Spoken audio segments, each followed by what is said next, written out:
everyone has got three things wrong. The number one is I'm not enough. The second one is I'm different, so I can't connect. And the third is I really want something like freedom from depression or success, but it's not available. All of those things come from a feeling of emptiness inside because we're taught, oh, you feel a feeling?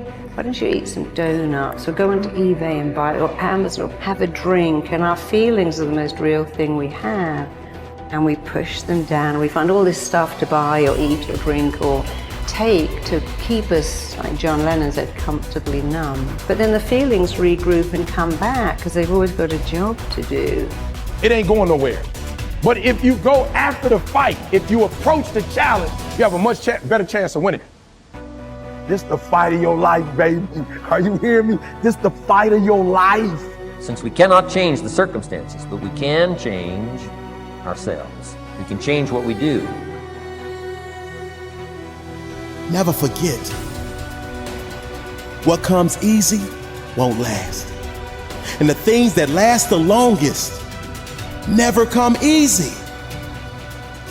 And that's the exact reason why the harder you work for something, the greater you feel when you achieve it. It is not going to be easy, my friend.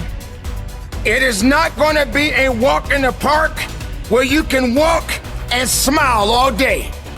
There are going to be some dark days. There are going to be some rainy days. There are going to be some sunny days. But at the end of the day, you are above ground and not under it. You have to decide. It's up to you to decide to be happy. It's that simple. It's not about if I had this thing, if I felt this way, if I was with this. There's no if. You are either happy and you decide to be happy right now and appreciate everything you have and have gratitude, or you don't. It's put up or shut up. Survive in advance. Win or go home. And that's why you spend all those hours grinding. That's why you spend all those hours pushing yourself to the limit. You spend all those hours running. That's why you spend all those hours sacrificing. You spend all those hours sweating. Every day I demand more from myself than anybody else could humanly expect. I'm not competing with somebody else. I'm competing with what I'm capable of. My number one competition is me. It's always you versus you. You got to be the one to get up every morning, be disciplined, put in the consistent daily hard work, because that gains success. No coach, no trainer, no mentor, no boss can do it. You versus you. Show me your character. Remain disciplined. Stay strong. When it all seems hopeless, keep plugging away. Nothing can stop you if you don't stop for anything. Don't stop for anything. Never break your discipline. Remain faithful to yourself and your vision.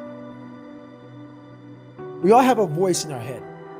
Some of us are very spiritual, some of us are not, but we all have this voice and you're doing, this is wrong, don't do that. The more you don't listen to that voice, the further that voice gets away from your head. Some people call it the Holy Spirit, some people call it God, some monks, whatever you call it. It's there. We all have it. It's the right or wrong voice. But the more we don't listen to it, the more that voice goes away. The only voice you hear is yourself.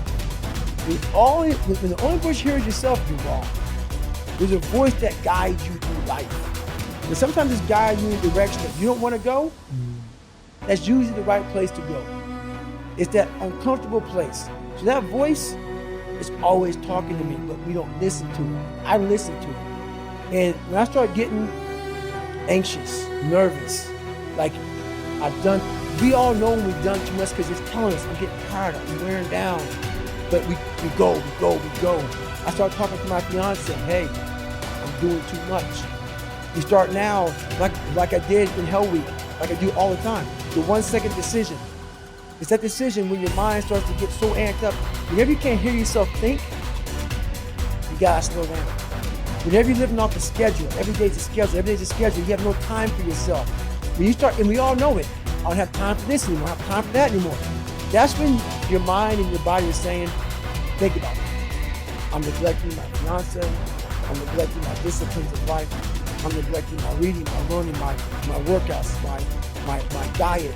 When you start neglecting all of that, you neglect one of them, you can neglect all of them. long time. It's going to haunt you. When you start seeing that, my God, I haven't eaten, I haven't been sleeping, it can only be one of those things to take you off.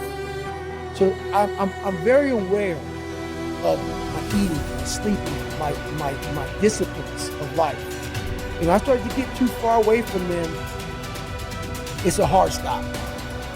Because what made me me are the not just disciplines, the self-disciplines of life. And those are always in front of you. If you haven't, they're always in front of you. So that's my hard stop. Look yourself in the mirror sometimes and go, you know why I'm not happy? It's because I didn't listen 10 years ago and I got in the wrong career. You know I'm not happy? Because I married the wrong damn person. It wasn't meant to happen. Yes, everything happens for a reason. You made a bad choice, but it didn't have to be that way. And the second you build up pain, and this, by the way, is not my opinion. If you talk to guys like Dr. David Buss, top 10 most cited psychologist in history, okay? He's one of my main mentors. He told me, I said, do adults change? Like, we do all this self-help videos and podcasts. I said, am I wasting my time? He goes, yeah, kind of. I said, why? He said, well, after 25, it's very hard to teach old dogs new tricks. By the way, that's why I've changed. Most of my stuff targets people 18 to 25. That's why I do Snapchat and all that, because there's hope for 18 to 25-year-olds. Now, if you're over 25, before you get depressed, he told me, but I have good news for you, Ty. I said, what? He said, adults learn through massive trauma. So you will learn. You have to let in some trauma into your life. And that's rough, but no pain, no gain. Like if you are 100 pounds overweight and you want to be able to play basketball, here's my news for you. Everything happened for a reason. You got fat because you ate too much and you didn't exercise. So welcome to the gym. And the first year is going to be hell, but that pain, hopefully, will reprogram your brain that every time you want to eat that nasty thing, go, wait, I don't want to go through that pain. So I think one of the myths of society is we won't let pain in. We just excuse it all away. Like, no, that was meant to happen. Oh, you wasted 20 years of your life and married the wrong person in the wrong career? No, it was meant to happen. Where's the people who go, you f***ed up, dude. You wasted 20 years and you will never get it back. You better go in your room and cry. And the truth is, you only learn as an adult. Unfortunately, most people can only change through massive trauma. Look back over your life and ask yourself, what activities, behaviors, or decisions have been most responsible for my success in life to date? You will probably find that less than 5% of the things that you have said or done have accounted for most of the success you have enjoyed.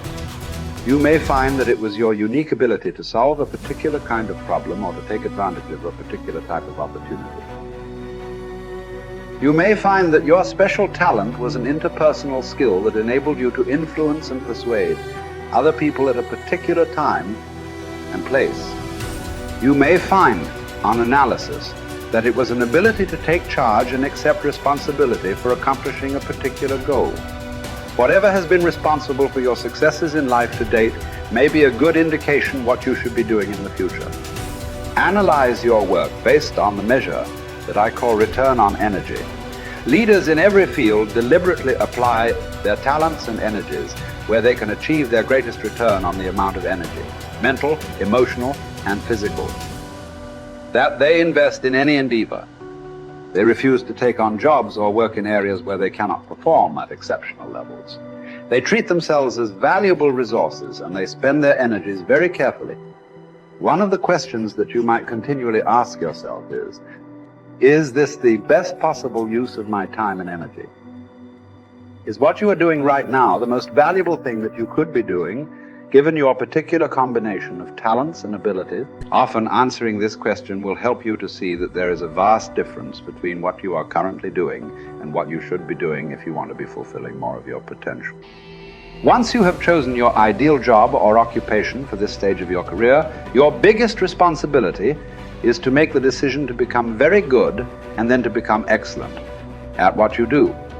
In a lengthy study on successful Americans, the Gallup organization discovered that expertise, or being recognized by your peers as one of the very best in your field, was one of the essential ingredients for success in American life.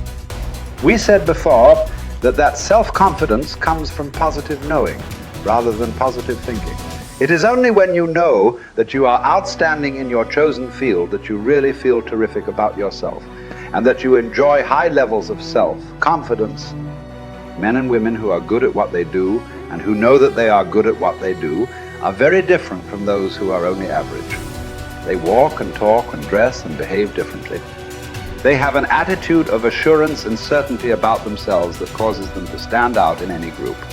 They have a deep down sense of self-worth and self-confidence that is evident to everyone around them. The quality of a person's life is in direct proportion to their commitment to excellence, no matter what their chosen field.